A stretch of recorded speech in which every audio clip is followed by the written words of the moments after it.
Okay, good morning everyone. So for today's meeting, it is our week 11 of our seamanship 3. So for today's discussion, we are going to tackle cargo handling equipment and stage rigging. No? So we use staging and rigging when we are going to have a maintenance on board, especially during the heights, yung mga matataas na lugar, in which we are not capable to reach those heights, and also with the use of this equipment we should have a maintenance kasi alam naman natin na ang bawat gamit na hindi na proper maintain, again it will fail. Before it will fail, syempre uunahan na natin, so proper maintenance. So that's why naman kung bakit nasa barko yung mga seafarers, we are there to maintain the vessel in a upright position para maging capable siya to navigate. And we are also the one who is taking care of the vessel. So with that, no proper maintenance of staging and rigging before replacing it or before it fails. So the fitting of the bottom clearly shows that the problems these aircrafts can lead. So bago pa magkaroon ng mga structural damage, bago pa magkaroon ng equipment failure, so maintenance should be observed. So for that, one equipment that we use for staging and rigging is the derrick or the crane. No? So for that, meron tayong mga iba't ibang klaseng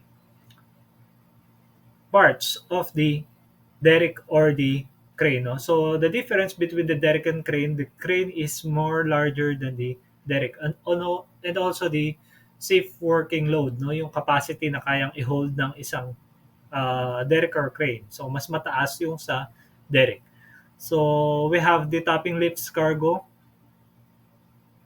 You can check on the drawings the parts of the derrick, no. So meron tayo runner guys, preventer cargo, block topping lift, blocks, derrick heel and fitting. So if you can see each line, no, yung meron tayong nagpa-pass through the runner. So makita niyo yung single, then link band. Makita niyo meron na namang block. So sa block na yun, dun yung pinaka-runner natin. Then may whip, then the cargo hook. And you can check on the bottom, we have the winch drum in which dito naka-coil. Ibig sabihin na naka-coil, nakaikot yung pinaka-wire metal, yung pinaka-wire natin, no? Wire line or line. Then meron tayo dyang bull rope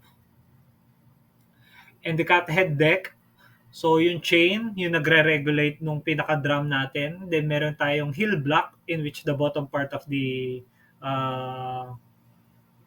derrick. Then, meron din tayong pinaka-mast. So, by the way, the mast, we call this, kung matatandaan nyo sa previous seamanship nyo, we are calling about the mast, no? Yung mast headlight, no? Anything na makikita nyo na pinaka-poste on board, we call it the mast. So, mast, ito yung pinaka-poste dito naman sa when we are referring into derrick or crane. So, we have also the union of purchase. So, this union of purchase, it is used when you're using uh, two derrick or two crane at the same time. So, these derricks being fixed on cargo runners coupled up and being otherwise as the coupled derricks, and when it falls, debo turning. So, para mas maintindihan natin maigi what is the process and what is the uh, purpose of this derrick and crane, no? Panoorin natin ng video. Especially this union purchase. Single derrick. A derrick is a spar made of steel, rigged as a swinging boom, and is used for hoisting cargo in and out of the ship. It can be fitted to a mast, or a king post, or a Samson post. The upper end is supported by a topping lift and stayed by guys. The load is hoisted or lowered by a single runner wire or a purchase which is rove through a block at the derrick head and a leading block at the heel and then taken to a winch. Guys are short pendants tailed with tackles and are led to positions on deck near ship's side and well before and above the heel. Some derricks are provided with preventer guys which are fitted to prevent the derrick from swinging too far in a certain direction. It is shifted to the derrick on the outboard side and sometimes called lazy guy. Union purchase derricks ship. In the union purchase, the runner wires of both derricks shackled to a triangular plate, the lower end of which supports the hook. One derrick is plumbed over the hatch and the other end is plumbed over the jetty. This rig is very commonly used on general cargo vessel for cargo operations. The safe working load of the rig is 1/3 of the lighter derrick in use. The maximum and minimum angle of the derrick should be as per the rigging plan to ensure safe operations. Cargo lifted by one derrick to the necessary height and then slackened on one runner and hauling on the other, eased over until it is under the other derrick, when it can be lowered on the hold or key. Single derrick. So for the parts of the derrick, now we have the mast head block, in which it is the top part of the block. No, then meron din tayo spider band, and we have this derrick head block. No? Kung mapapansin nyo, kada block doon nag-form yung pinaka-runner niya. Then, ayun yung pinaka nilalagyan natin ng grease. No? Alam naman natin na ang bawat mast or crane is we use the wire. So, wire yung ginagamit dyan. So, again, to maintain the wire para hindi siya magkaroon ng corrosion, hindi siya maging corroded, nilalagyan natin ng grease. So, it is the maintenance of the wire. So, sir, paano kapag sobrang luma na ng wire? So, tendency, meron niyang expiration date na nakalagay each wire, kung pwede na natin siyang palitan or we are just going to have a maintenance. So, yung maintenance, kung gaano kadalas, nakalagay din doon sa paper kung every kailan natin or papalitan ng grease or i-grease natin, and i-degrease din, i-grease natin yung line natin, which is the wire. So for the derrick, the meaning of this is the device composed of a minimum guide mast in which a gin pole may be articulated by load and adjusting it, guys. So again, yung guys na tinatawag natin dyan, yung pinaka-lifting mechanisms natin, no, para ma-lift natin yung cargo, and that is the main purpose of the derrick, to lift the cargo that human cannot lift. So human will going to operate the crane or the derrick in order to lift the cargoes in which we are not capable in lifting it manually. So gagamit tayo ng equipment. So that is the purpose of the derrick and wire during loading and unloading operation or discharging. So the basic type of the derrick is controlled by 3 or 4 lines connected to each other. The top mast, which is both to move laterally and can up down, and to lift load, separate line runs over the hook and freehand when it's craned. So yung hook na tinatawag natin dyan, yung pinaka dulong part ng crane kung saan natin hinuhook yung mga cargo natin, no? Para i-lift siya, then i-transfer natin from one place to another. So when securing a derrick, we must secure it in a ways when the derrick are meron tayong tinatawag kasing boom, and the cradling boom, housing the boom, and spotting the boom. So, ano ba yung boom na tinatawag natin? Back tayo dito sa picture. So, sa boom na tinatawag natin dyan, ito yung line na slant. So, that is the boom na tinatawag natin. So, itong boom na to, ito yung pwede nating ma-move sideways and up and down. Pero itong pinaka-mast natin, hindi siya nagagalaw, no? Pero nasiswing natin itong pinaka-boom. So that is the boom na kailangan natin i-secure once we are not going to use this crane or the derrick. A, So panoorin natin yung a cargo video. crane consists of a crane post in which the electric switchboard, valves, and a ladder are situated. The ladder leads to the crane body. The cargo winch and the topping span winch are situated in the crane body. It also has a driver's cabin where the crane controls are placed. The cabin has a glass front for clear view. There are many sheaves fitted on the crane head to contain the cargo runner wire and the topping span wire. There is a jib that can move up and down. The cargo runner passes through a block called a floating block or traveler block, and the cargo hook is attached to this block. Ladders are fitted on the crane body and head to reach the top of the crane head. The crane body can rotate through 360 degrees. Crane controls. Control number 1 is used for hoisting or lowering the cargo runner. Control number 2 does two operations. When moved fore or aft, it lowers or hoists the crane jib. When from side to side, it turns moved the crane around through 360 degrees. Crane and rigging safety. There is tremendous amount of energy stored in a crane, and if used incorrectly, both the crane operation and the associated rigging could cause or sustain serious damage. Boom angle indicator. This indicates the angle of the boom. This angle determines the lifting capacity. The lower the angle, the lesser will be the lifting capacity. Safety clip. Safety clips are a necessary feature when using a crane. The safety clip is a spring-loaded restraint attached to the throat of a hook in order to prevent rigging from slipping off the hook. The important points to note are: 1. Never exceed the safe working load rating of the crane or its associated gear. Safe working load is marked on the cranes.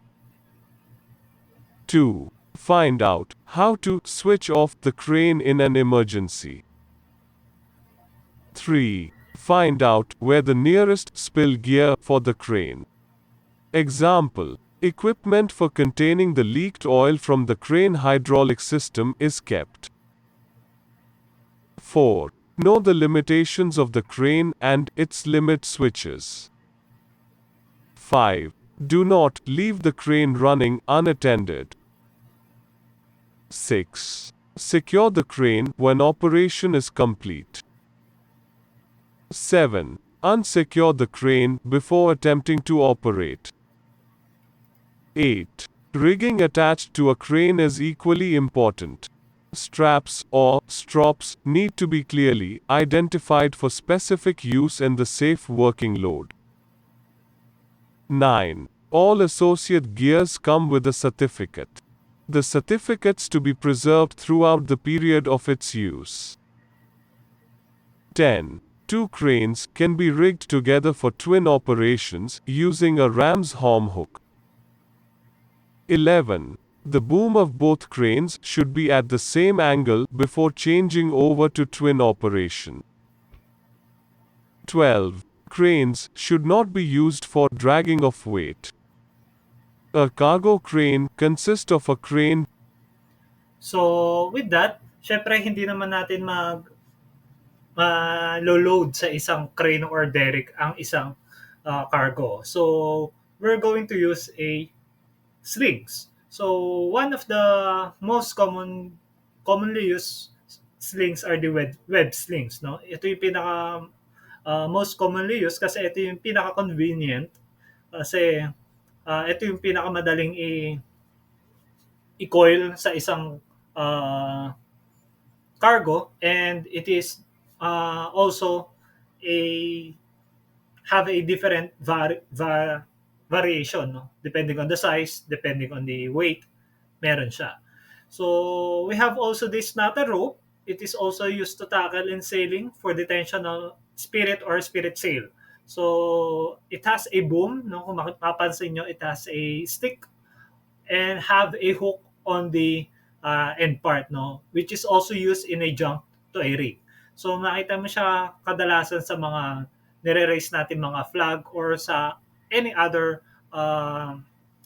cargo na ginagamitan natin to through sailing, no? Spirit sail. Kaya tinatawag siya on a tension for the spirit on a spirit sail. We also have this round sling. It is the same thing as the first one in which the web slings, but the difference is meron siyang laman sa loob, no? So it have a high strength, mas kaya niya mag-hold ng mas mabibigat, but also due to its inside forces, mas mabigat siya. Unlike the web sling, mas magaan kasi it is only a flat one. With this, meron siya additional weight sa loob in which it is flexible and lightweight for the lifting of sling with a low elongation. So next, pinaka commonly used kung meron tayong web sling, meron din tayong pallet na ginagamit. No, yung web sling ipapasok niyo siya diyan sa ilalim ng pallet, then the cargo was we're going to put on the top of the pallet para ma-hold niya naman yung cargo. Kasi yung ibang cargo ayaw nila, yung mga ibang nililift ayaw nila yung nababago yung position ng isang cargo. So for example, no, yung table, ililip siya pasok or pa on board. Ayaw nila yung nababago yung position ng table, so diyan nila ipapatong sa pallet, hindi directly yung table yung naka-lash ng sling. So from the pallet, ipapatong diyan yung table sa pallet, then dun sa pinakailalim ng pallet dun ilalagay yung slings, no? In which it is not directly na yung table naka-sling. Dun muna dun sa pallet.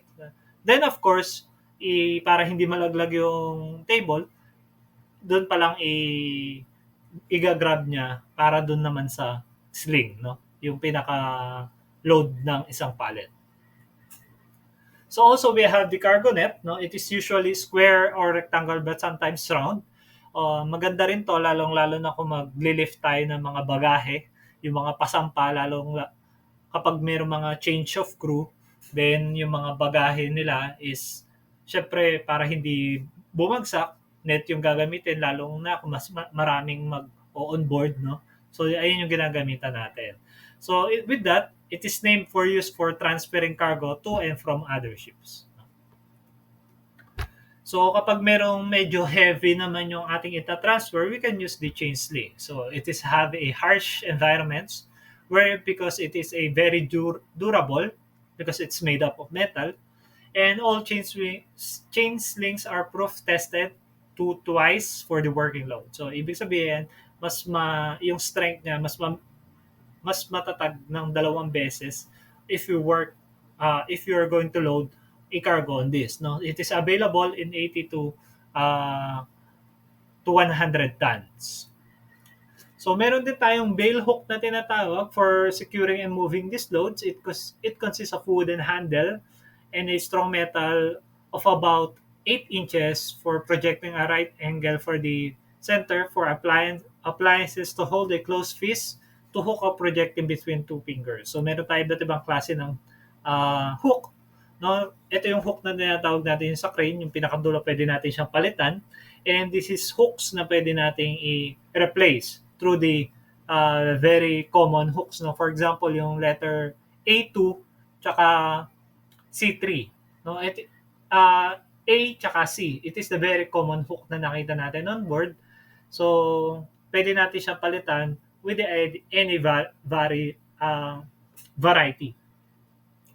So, for this one, we use the single derrick for the boom connected to the mast in which shaped like a Y and bipod, and therefore it is linked with the derrick. So yung hook na sinasabi natin yan, ito yung pinakadulo. No, pwede natin palitan yan. And again, of course, para maging maintain natin yung isang equipment on board, kailangan natin ng maintenance. So alin ba yung maintain natin dito na tinatawag from the very beginning? Care and overhauling of blocks. Regularly lubricate all moving parts as per the greasing schedule. When greasing, ensure that all the old grease comes out. If the old grease does not come out, it hardens up, and this will prevent free rotation of the sheaves, which in turn will damage the wire and the axle pin. Never throw the block, handle it with care. Ensure the correct SWL of block is used. Check rigging plan. Blocks should be overhauled as per the planned maintenance schedule or when the need is required. Remove split pin, check nut, and then remove axle pin. Slip out all the sheaves. Remove all dry grease, rust extra. Clean the cheeks of the block and the sheaves using kerosene and cotton rags. Free the swivel arrangement of the block. Check the binding straps for fractures or corrosion. Inspect the lip of the sheaves to ensure that the wire does not slip from the sheave. Check for cracks in the sheaves. If the block has more than one sheave, check the gap between the lips of all the sheaves are uniform. Excessive gap between the lips will cause play in the wire, which in turn will lead to wear down. Change the sheaves if there is damage to it or excessive play on the wire. If the gap between the sheave and the cheek plate is excessive, then the wire can get fouled between it. During cargo operations, such an incident will stop the full operations. Change the block if necessary. Information punched in blocks. Safe working loads, SWL, of block A when used as an upper block and B when used as a lower block. Size of rope or wire for use with the block. Certificate number. Date of certificate of testing the block. Purchases and tackles. A purchase is a mechanical device by means of which an applied pull or force is increased by a combination of blocks or pulleys, rove with rope or chain. A tackle is a purchase consisting of a rope passing through two or more blocks in such a way that any pull applied to its hauling part is increased by an amount depending on the number of sheaves in the blocks and the manner in which the rope is rove through them parts of a tackle. The blocks of a tackle are termed the standing block and moving block, and the rope rove through them is called the fall, which has its standing, running, and hauling parts. Mechanical advantage. The amount by which the pull on the hauling part is multiplied by the tackle is called its mechanical advantage. If the friction is disregarded, this is equal to the number of parts of the fall at the moving block. For example, in the above figure there are 2 parts at the moving block, therefore the mechanical advantage is 2. In other words, a pull on the hauling part of 50 kg, if friction was disregarded, would hold a weight of 100 kg. In actual practice, the friction does reduce the mechanical advantage considerably. Raving a tackle to advantage and to disadvantage. The number of parts of the moving block, and therefore the mechanical advantage, is always greater when the hauling part comes away from the moving block, and such a tackle is said to be rove to advantage. Conversely, a tackle in which the hauling part comes away from the standing block is said to be rove to disadvantage. Where practicable, always rig the tackle so that the hauling part leads from the moving block. Tackles in common use. Single whip. This is simply a rope rove through a tail block with a single sheave. No power is gained. It merely acts as a lead block. Double whip. The power gained is twice that of single whip. To double up a single whip, reeve the standing part through a hook block and make the end fast alongside a tail block. Gun tackle. Consists of 2 single hook blocks and is used on cargo ships to lift heavier weights than normal but within safe working load limits. Power gained is 2 or 3 times. Handy billy. A double block with a tail and a single hook block to which the standing part is made fast. This gives a power gain of 3 to 4 times. Luff tackle. The same as handy billy but has 2 hook blocks. Power gained is 3 to 4 times. 2-fold purchases. 2 double blocks. Power gained is 4 when used to disadvantage and 5 when rove to advantage. 3-fold purchases. 2 3-fold blocks are used and power gained is 6 or 7 times. Used for heavy lift derricks. With heavier lifting gear, heavier purchases with greater number of sheaves per block are used to lift up a greater weight, minimizing the size of So in this diagram, makikita nyo na the number of rope in each section or of each tackle, no? So shows in follow. So for the gun tackle, meron tayong ropes dyan na dalawa. And for the left tackle, tatlo. Double tackle, we have four. Gym tackle, we have five. And for the threefold purchase, we have six. So that is the difference between each tackles. Kasi pag minsan makita nyo, sir, pare-paro lang naman tackle to. So, ang mangyayari, bibilangin nyo kung ilang ropes meron sa isang tackle. No? So that is the difference between the proper difference within the tackle and how it is going to maintain, no, through greasing. So may mga greasing point yan doon sa mga blocks niya. Doon yung makikita yung greasing point. And the maintenance itself, kung makita nyo na medyo loose na yung wire or rope, no? Kung medyo parang nagkakaroon ng abrasion, papalitan nyo na yun. So, that is the maintenance. And kung makita nyo yung flow ng runner, if the same pa rin yung flow, kapag nakita nyo na medyo nagpapatong na yung line, so, syempre, tendency, kailangan iba na yung, kailangan mapalitan nyo na yung line or kailangan ma-check nyo na bakit nagkakaroon ng stacking, no? Nag-stack up na yung pinaka-runner niya. So, that is the basic things na dapat yung malaman kapag magkano kayo ng isang uh, or magme-maintain kayo ng isang crane or ng derrick. No? So that is our lesson for this week. No? I hope you have learned something new. And for our activity, I will post it later sa ating G class.